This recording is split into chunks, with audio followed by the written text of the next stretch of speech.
It starts with a simple scent icon and a spark of hope. You put your phone down, expecting a vibration within minutes. You're fine. You're occupied. You're a rational person with a life.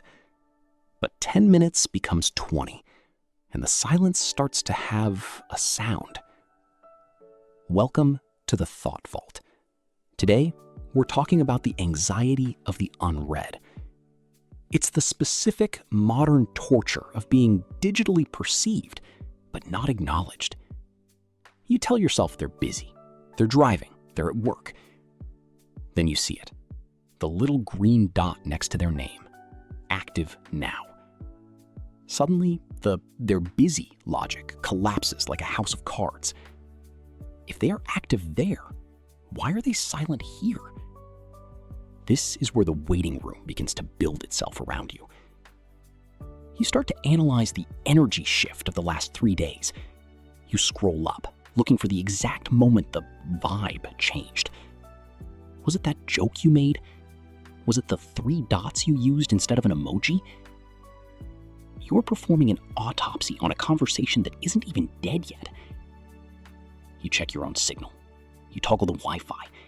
You want it to be a technical error. Because a technical error is easier to fix than a fading interest. You see a gray outline walk past. Everyone else is connected to someone. Their glowing hands guide them through the void, while yours is just cold glass. You start building a monument to the time you're losing. Every minute of silence is another coffee cup added to the pile. You're not just waiting for a text, you're waiting for permission to feel okay. You've handed the keys to your mood to a person who hasn't even opened the door. Now, the active now disappears. They went offline. The silence is no longer a delay, it feels like a decision. You start to feel too much, too loud, too eager. You regret the last thing you sent. You wish you could reach into the cloud and pull it back. The screen is a monolith looming over you, glowing with the things unsaid. You try to put the phone in another room. You try the distance test. But your brain stays in the room with the phone. You are tethered to a piece of plastic by an invisible, agonizing string. Why does their attention feel like the only currency that matters right now? You've become a ghost in your own life, haunting your own notification bar. You start to devalue yourself to match their perceived lack of interest. Maybe I'm just a placeholder. Maybe I'm a boring chapter in their day. The bench you're sitting on is getting crowded with your own doubts. You're sketching patterns on the white floor, trying to map out their logic. But there is no logic in a void. There is only the static of your own overthinking. You see them post a story, a picture of a sunset, a meal, a dog. They had time to curate an image for the world, but not 5 seconds for you. It's a micro-rejection that leaves no visible bruise, but it aches all the same. You feel foolish for caring this much about a digital bubble. But it's not about the bubble. It's about the witness. We all want to be witnessed, to be known, to be responded to. When that response is withheld, it feels like your existence is being dimmed. You start to perform being okay. You post something yourself, a bait, a lure, a way to see if they'll click on you there. You're playing a game of digital tag where you're the only one running.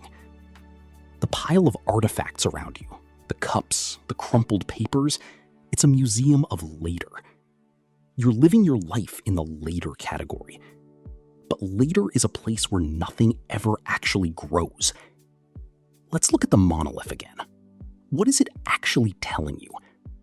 It's telling you that you are secondary, and that realization is a bitter pill. You start to get angry, a hot, defensive spike in your chest. Fine, I'll just stop caring. I'll delete the app. I'll go ghost. But you don't. You just keep staring at the white void. You're waiting for the ding that will solve the mystery of your worth. Stop. Look at the bench. Look at the mess you've made while waiting. You've spent 3 hours of your finite life decorating a waiting room. This person is not a judge. This screen is not a courtroom. Your value is not a fluctuating stock price based on their typing speed. Look at the gray outlines. They aren't villains. They are just elsewhere. Their silence isn't a reflection of your lack. It's a reflection of their capacity. Some people are only capable of small talk when you are looking for deep connection. You are trying to find water in a dry well and getting mad at the well. It's time to stop building the monument to their absence. Stand up. The bench isn't bolted to the floor. The waiting room only exists because you agreed to stay in it. You can walk into the white space. You can breathe the air that isn't filtered through a screen. Your annoying traits are actually just your passion looking for a home. Your eagerness is just your capacity to love, misdirected. Don't shrink the fire just because they don't have a fireplace. The unread message is just a sentence in a book you're no longer writing. Close the tab, burn the map, stop the autopsy. You are the protagonist, even when the co-star doesn't show up for the scene. Imagine the white void without the bench, without the giant phone. It's just you, solid, real, uneditable. You don't need a scene receipt to know that you are visible. Every time you check their status, you are leaking your own power. Patch the leak. Redirect that energy back into the center of your own chest.